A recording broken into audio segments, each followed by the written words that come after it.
Salut Thomas, salut quand même. Aujourd'hui, qu'est-ce que tu nous prépares? Alors aujourd'hui, je vous donne rendez-vous pour un dessert. C'est la première fois dans ces recettes. On va faire une tarte tatin. Tout d'abord, ça va être la première partie de la recette. On va venir faire une pâte brisée. Alors pour cette pâte brisée, il nous faut du coup 300 g de farine, type T55. Il nous faut 150 g de beurre, demi-sel de préférence, 8 centilitres d'eau, 3 cuillères à soupe de sucre, une demi-cuillère à soupe de sel. Alors, on va commencer tout d'abord donc par prendre la farine, on va la mettre dans un saladier. Hop. On va venir ajouter le sucre, le sel, le beurre. Hop. Et on va venir mélanger avec les mains.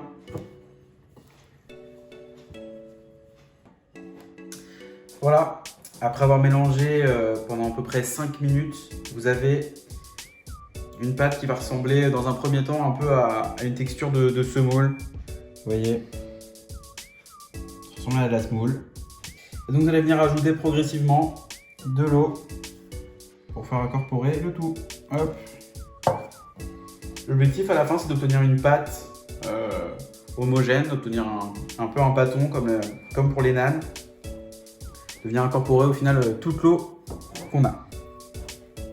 Après avoir bien mélangé et incorporé l'eau, on se retrouve avec une pâte un peu homogène. Voilà. Qui va ressembler à notre pâte finale. On va venir la laisser reposer environ une vingtaine de minutes pour essayer de la laisser reposer un petit peu. Et pour cette deuxième partie de recette, on va avoir besoin dans un premier temps de 50 g de beurre coupé en morceaux. On va avoir besoin de 100 g de sucre, du sucre blanc classique.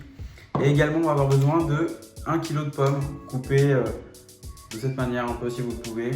Pas forcément en quart, mais voilà, une taille intermédiaire. Et donc maintenant, c'est parti pour la cuisson. Tout d'abord, on va venir faire un caramel. Donc on va venir, hop, prendre le beurre, le mettre dans une grande casserole à feu moyen. On va venir ajouter, hop, le sucre.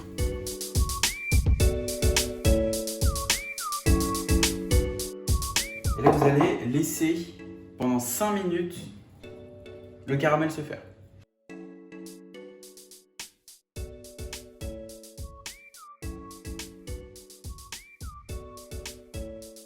Maintenant que notre caramel est bien fait, il a bien bruni, on va venir pouvoir ajouter les pommes.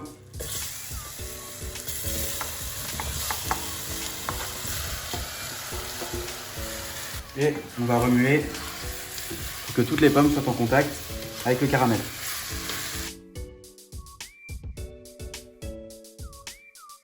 Donc là, les pommes, elles sont en train de bien incorporer le caramel. Voilà, elles sont en train de bien brunir également, on dirait presque des pêches.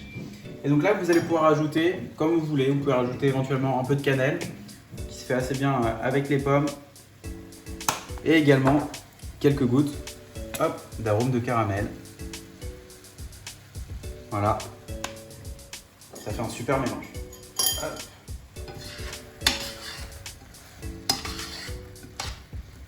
Dans un plat que vous aurez beurré auparavant, vous allez venir rajouter les pommes caramélisées.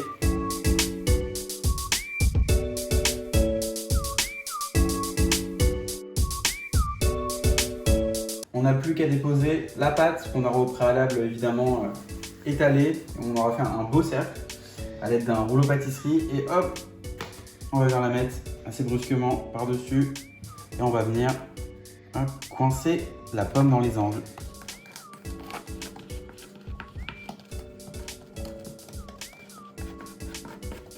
On est maintenant parti pour environ 25 minutes à 210 degrés. Hop.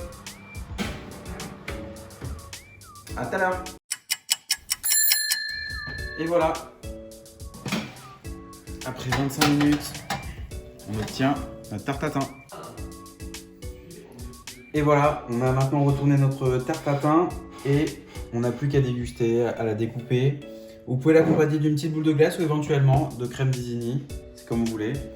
Après, je vous souhaite un bon appétit. À bientôt pour une nouvelle recette.